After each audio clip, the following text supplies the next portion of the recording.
Le véhicule électrique adapté pour seulement 42% des Français. Alors ça fait quand même 1 sur 2, presque. On n'est pas loin.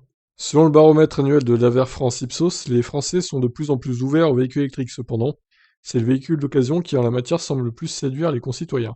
Cette 5e édition rappelle sans surprise que la voiture individuelle reste indispensable pour une majeure partie des sondés, et ce malgré la crise sanitaire et la généralisation du télétravail. Bah oui, qu'est-ce qu'on ferait sans voiture? Clairement, on pourrait rien faire, surtout dans les petites villes, quoi, voire campagne. En effet, 48% des Français utilisent leur voiture tous les jours ou presque, ils parcourent en moyenne 29 km par jour.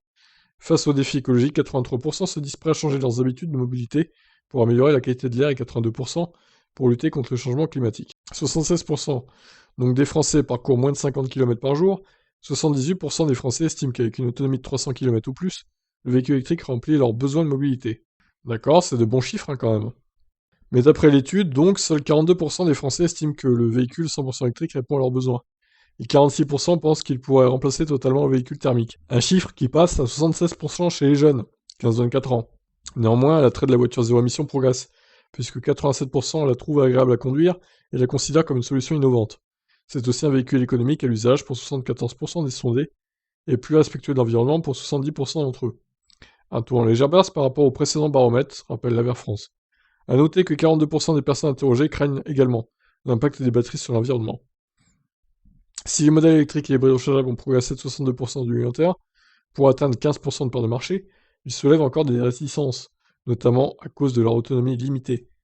Pour 46% des sondés, un véhicule électrique doit pouvoir parcourir plus de 500 km sur une charge. Leur prix plus élevé constitue également un frein à l'achat, malgré les aides financières. La solution pourrait donc venir du marché d'occasion, sachant que 74% des sondés se disent prêts à se lancer dans l'électrique par ce biais.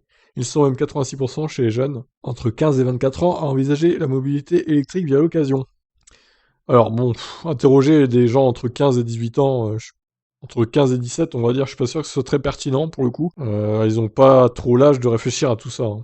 L'étude conclut d'ailleurs que les personnes les mieux informées et les plus jeunes sont les plus à même de franchir le pas. Ça m'étonne pas. Les gens d'un certain âge, ils sont trop ancrés dans le passé et ils ne jurent que par le thermique, hein. Les gens de 55-60 ans, en général, bon, enfin, c'est pas une généralité totale non plus, il y a des exceptions, je dis pas le contraire.